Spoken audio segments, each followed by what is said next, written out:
Assalamualaikum warahmatullahi wabarakatuh. Saya Alia Nur Aziza, NPM 210120102221 akan mempresentasikan penerapan ekonomi dalam matematika bisnis. Berikut ini adalah beberapa materi yang akan saya bahas beserta kasusnya. Yang pertama ada bunga majemuk, kemudian peramalan perkembangan usaha, kemudian keseimbangan pasar atau equilibrium, kemudian fungsi biaya dan fungsi penerimaan, dan yang terakhir analisis break-even point. Yang pertama, bunga majemuk. Bunga majemuk merupakan penerapan dari deret matematika. Dan di sini ada beberapa rumus.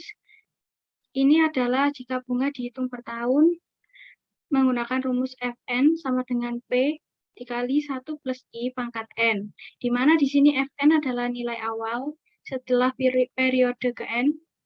Kemudian P merupakan nilai awal, I merupakan suku bunga per tahun, dan N adalah jumlah tahun. Jika bunga dihitung lebih dari sekali per tahun, atau dihitung per semester, atau per bulan, kita menggunakan rumus ini, yaitu Fn sama dengan P dikali 1 plus I per M pangkat Mn, di mana M ini merupakan frekuensi pembayaran. Misal, jika satu semester, berarti kan dibayarnya per tahun 2 kali, maka M-nya adalah 2. Kemudian ini adalah contoh kasusnya. Pertama, Tasya meminjam uang di bank sebanyak 5 juta rupiah untuk jangka waktu 3 tahun dengan tingkat bunga 2% per tahun. Berapa jumlah seluruh uang yang harus dikembalikannya pada saat pelunasan jika perhitungan biaya bunga bukan tiap tahun melainkan tiap semester? Jadi kita memakai rumus yang ini seperti tadi, di mana diketahui P-nya 5 juta, N-nya 3, I ini sebenarnya I kecil, I-nya adalah 2% atau 0,02, dan M-nya kan karena tiap semester dibayar 2 kali per tahun, M-nya 2. Kita substitusikan, kan yang dicari tahun ketiga berarti F3 sama dengan 5 juta dikali 1 plus 0,02 per 2 pangkat 6. Dan ditemukanlah hasilnya 5.307.600 rupiah. Jadi jumlah pelunasan yang harus dibayar Tasya pada jangka waktu 3 tahun dengan bunga 2% dihitung tiap semester adalah 5.307.600 rupiah. Selanjutnya, mengenai peramalan perkembangan usaha. Peramalan perkembangan usaha merupakan penerapan dari deret matematika juga. Jika perkembangan variabel-variabel tertentu dalam kegiatan usaha seperti produksi, biaya pendapatan, penggunaan tenaga kerja, atau penanaman modal berpola seperti deret hitung, maka prinsip-prinsip deret hitung dapat digunakan untuk menganalisis perkembangan variabel tersebut. Ini merupakan contoh kasusnya. Besarnya penerimaan PTA dari hasil penjualan barangnya adalah 144 juta pada tahun kelima dan 196 juta pada tahun ke-7. Apabila perkembangan penerimaan penjualan tersebut berpola seperti deret hitung, berapa perkembangan penerimaannya per tahun? Berapa besar penerimaan pada tahun pertama, dan pada tahun keberapa penerimaannya sebesar 92 juta. Dalam soal ini ditanyakan 3 pertanyaan, yaitu yang pertama, perkembangan penerimaan per tahun atau bedanya kalau di deret aritmatika. Kemudian yang kedua, besar penerimaan pada tahun pertama atau A, atau bisa suku pertama kalau di deret matematikanya. Dan yang terakhir, 92 juta diterima pada tahun keberapa. Jadi kita akan menjawab yang A dulu. Kita cari B-nya. Yang diketahui adalah suku ke-7 dan suku ke-5. Langsung kita substitusikan. Dan ini hasilnya. Ini eliminasi ya, A-nya hilang. Karena dikurangi ini 6, dikurangi 4, sama dengan 2B, dan B-nya ketemu 26. Jadi perkembangan penerimaan tiap tahun adalah 26 juta. Next, kita akan membahas yang B.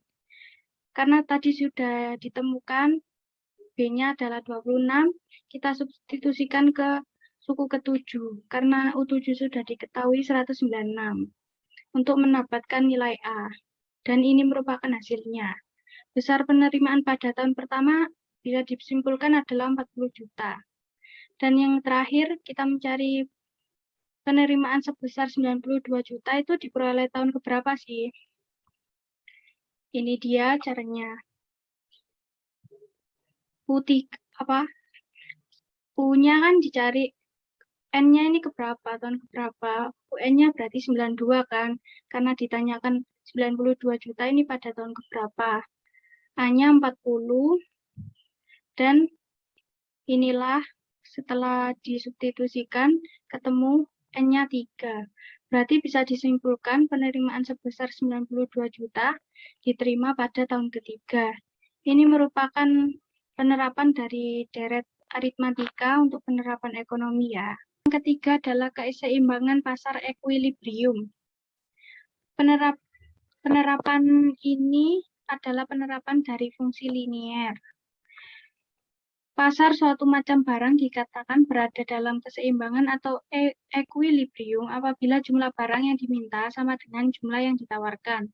Secara matematis, hal ini ditunjukkan oleh persamaan QD sama dengan QS. Pada grafik keseimbangan pasar ditunjukkan oleh perpotongan kurva permintaan dengan kurva penawaran. Pada posisi inilah, ini disebut keseimbangan. Pada posisi keseimbangan pasar inilah tercipta harga keseimbangan atau PE dan jumlah keseimbangan atau QE. Selanjutnya, kita langsung membahas contoh kasus mengenai keseimbangan pasar. Berikut contoh kasusnya. Fungsi permintaan akan suatu barang ditunjukkan oleh persamaan P sama dengan 15 min Q. Sedangkan penawarannya P sama dengan 3 plus 0,5 Q. Berapa harga keseimbangan dan jumlah keseimbangan yang tercipta di pasar? Berikut jawabannya. Kita ubah dulu P-nya menjadi Q seperti ini. Dimasukkan ke persamaan tadi, kan keseimbangan dilambangkan gini. Dirumuskan persamaan QD sama dengan QS, yaitu permintaan dan penawarannya seimbang. Kita substitusikan dan ketemulah P. P-nya ketemu sama dengan 7. Berarti keseimbangan terjadi pada harga 7. Kemudian kita cari kuantitasnya atau QE-nya sama dengan 15 min P. P-nya tadi ketemu 7 dan ketemulah 8. Berarti terjadi keseimbangan pada harga 7 dan kuantitas 8. Dan berikut ini adalah kurvanya. Jika kurva permintaan, jika P-nya 0, QD-nya sama dengan 15, dan kurva penawaran jika Q-nya sama dengan 0, P-nya didapatkan 3. Berikut ini kurvanya. Dan ini adalah keseimbangannya. Perpotongan antara permintaan dan penawaran. Next adalah fungsi biaya. Biaya total atau total cost, biasanya disebut total cost, fungsi biaya atau biaya totalnya, adalah biaya yang dikeluarkan oleh perusahaan dalam operasi bisnisnya. Terdiri atas biaya tetap atau fixed cost dan biaya variabel atau variable cost. Sesuai namanya, sifat biaya tetap adalah tidak tergantung pada jumlah barang yang dihasilkan. Misalnya alat atau sewa gedung. Sebaliknya, biaya variabel tergantung pada jumlah barang yang dihasilkan. Semakin banyak barang yang dihasilkan, semakin besar biaya variabelnya. Secara matematis, biaya total atau TC dirumuskan sebagai berikut. Seperti tadi variabel cost adalah fungsi dari Q atau berapa banyak barangnya. Kemudian kita masuk ke rumusnya biaya total, yaitu TC sama dengan fixed cost ditambah variabel cost atau biaya tetap ditambah biaya variabel sama dengan K atau konstanta plus biaya variabel dan kuantitasnya. Berikut ini adalah kurvanya. Selanjutnya kita membahas contoh kasusnya. biaya tetap yang dikeluarkan oleh sebuah perusahaan sebesar 20.000, sedangkan biaya variabelnya ditunjukkan oleh persamaan VC sama dengan 100Q. Tunjukkan persamaan dan kurva biaya totalnya. Dan berapa biaya total jika perusahaan tersebut memproduksi 500 unit barang. Ini jawabannya. Seperti yang di soal, FJ-nya atau fixed cost-nya adalah 20.000. Kemudian persamaan biaya variabelnya adalah 100Q. Yang ditanyakan adalah biaya total jika memproduksi 500 unit barang. Langsung kita substitusikan. TC sama dengan FC plus VC, 20.000 ditambah 100Q. Q-nya tadi kan kuantitasnya 500, langsung dimasukkan atau disubstitusikan ke Q-nya, dan diperoleh totalnya adalah 70.000. Biaya total perusahaan jika memproduksi 500 barang adalah 70.000 maksud saya. Dan ini adalah grafiknya. Ini jika memproduksi 500 barang akan diperoleh ini 70.000. Oke. Selanjutnya fungsi penerimaan. TR atau total revenue sebuah perusahaan dari hasil penjualan barangnya merupakan fungsi dari jumlah barang yang terjual atau dihasilkan. Semakin banyak barang yang diproduksi dan terjual, semakin besar pula penerimaannya.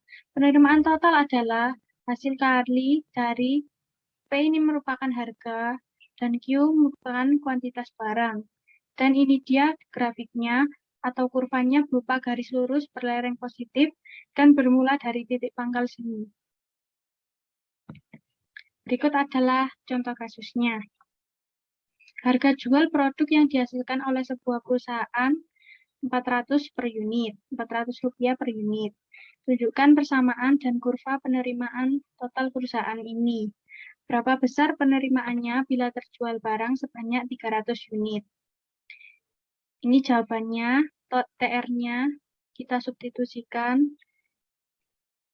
TR-nya adalah P-nya atau harganya, price-nya tadi kan 400, dan kuantitasnya adalah 300. Langsung dikalikan dan ketemulah hasilnya 120.000.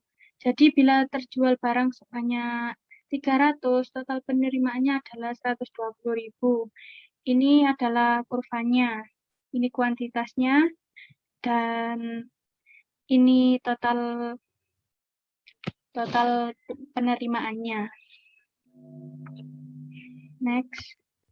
Dan yang terakhir adalah analisis break-even point.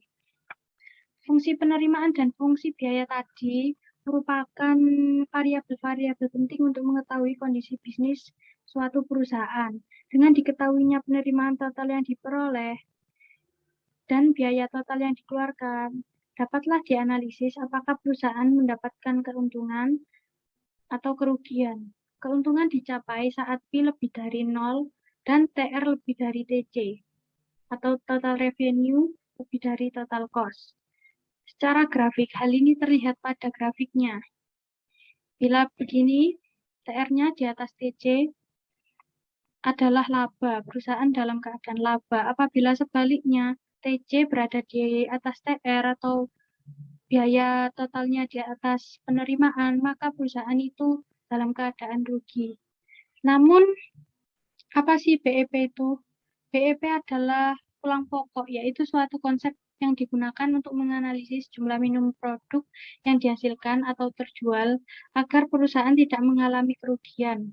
Keadaan BEP atau pulang pokok ini terjadi saat profitnya 0 dan apabila TR sama dengan TC. Perusahaan tidak memperoleh keuntungan tetapi tidak pula menderita kerugian. Secara grafik bisa dilihat BEP adalah di sini. Tidak laba dan juga tidak rugi. Perpotongan antara kurva TR dan TC. Di sini ada rumus laba yaitu rumus laba yaitu P dilambangkan P sama dengan TR min TC. Untuk kasusnya, Andaikan biaya total yang dikeluarkan perusahaan ditunjukkan oleh persamaan TC sama dengan 20.000 plus 100Q dan penerimaan totalnya TR sama dengan 200Q. Pada tingkat produksi berapa berapa unit maksudnya jika perusahaan ini berada dalam posisi BEP. Apa yang terjadi jika ia memproduksi sebanyak 300 unit? Seperti tadi posisi BEC adalah ketika TR sama dengan TC. Kita substitusikan bahwa TR-nya tadi 200Q dan TC-nya 20.000 plus 100Q. 200Q dikurangi 100Q sama dengan 20.000. Dan ditemukanlah Q-nya atau kuantitasnya agar perusahaan ini dalam keadaan BEP pada produksi 200 unit. Kemudian ditanyakan lagi apa yang terjadi jika ia memproduksi sebanyak 300 unit. Kita substitusikan TR-nya. TR-nya ketemu 60.000 dan TC-nya 50.000. Kemudian kita hitung apakah ini laba dan rugi dan hasilnya adalah perusahaan memiliki laba 10.000 jika memproduksi sebanyak 300 unit. Berikut ini adalah grafiknya. Tadi dikatakan laba karena dia TR-nya di atas TC. Jadi laba. Dan ini merupakan labanya. Di sini 10.000.